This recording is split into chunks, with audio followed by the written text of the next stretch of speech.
जय श्री कृष्ण। आज हम पापा कुंशा एकादशी की कथा करेंगे। आश्विन मास शुक्ल पक्ष। अर्जुन बोले, हे भगवान, आश्विन मास के शुक्ल पक्ष की एकादशी का नाम क्या है तथा इसके व्रत करने से कौन कौन सा फल मिलते हैं, ये आप कृपा पूर्वक कहिए। श्री कृष्ण भगवान बोले, हे अर्जुन, आश्विन मास के शुक्ल पक्ष की एकादशी का नाम पापा कुंशा है। इस व्रत करने से समस्त पाप नष्ट हो जाते हैं और करने वाला अक्षय पुण्य का भागी होता है। इस एकादशी के दिन मनवांछित फल की प्राप्ति के लिए भगवान विष्णु की पूजा करनी चाहिए। इस पूजन के द्वारा मनुष्य को स्वर्ग लोक की प्राप्ति होती है। हे पार्थ, जो मनुष्य कठिन तपस्याओं के द्वारा फल प्राप्त करते हैं, वह फल एक एकादशी के दिन क्षीर सागर में शेषनाग पर शयन करने वाले विष्णु भगवान को नमस्कार करने से मिलता है और मनुष्य को यम के दुख नहीं भोगने पड़ते। ये अर्जुन, जो विष्णु भक्त शिव की निंदा करते हैं, अर्थात जो शिव भक्त विष्णु भगवान की निंदा करते हैं, वे नरक को जाते हैं। 1000 अश्वमेघ और 100 याजस्व यज्ञ करने पर जो फल है वो एक एकादशी के व्रत के फल के 16वें हिस्से के बराबर भी नहीं होता। अर्थात इस एकादशी व्रत के समान संसार में कोई व्रत नहीं है।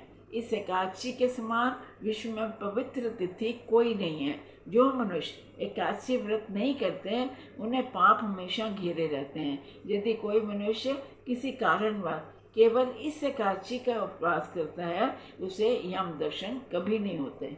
इस एकादशी के व्रत से मनुष्य को स्वस्थ शरीर, सुंदर स्त्री, धन धान्य मिलता है और अंत में स्वर्ग का अधिकारी होता है। जो मनुष्य इस एकादशी के व्रत में रात्रि जागरण करते हैं, उन्हें बिना किसी विघ्न के स्वर्ग प्राप्त होता है।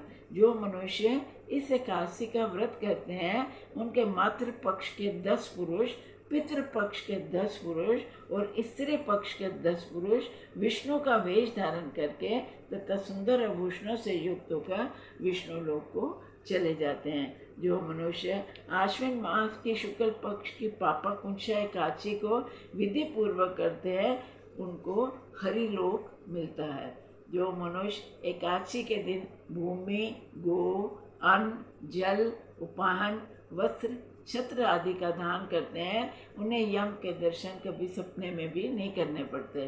दरिद्री मनुष्य को भी यथाशक्ति कुछ दान देकर कुछ पुण्य अवश्य कमाना चाहिए, अर्जित करना चाहिए। जो मनुष्य तालाब, बगीचा, धर्मशाला, प्याऊ आदि बनवाते हैं, उन्हें नरक में भी दुख नहीं भोगने पड़ते।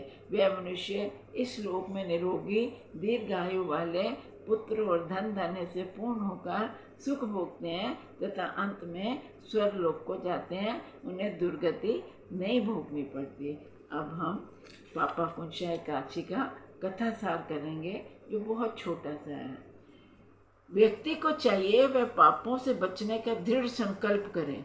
यूँ तो भगवान विष्णु का ध्यान स्मरण किसी भी रूप में सुखदायक और पाप नाशक है, किंतु एकादशी के दिन भगवान का स्मरण कीर्तन सभी क्लेशों और पापों का नाश करने वाला होता है।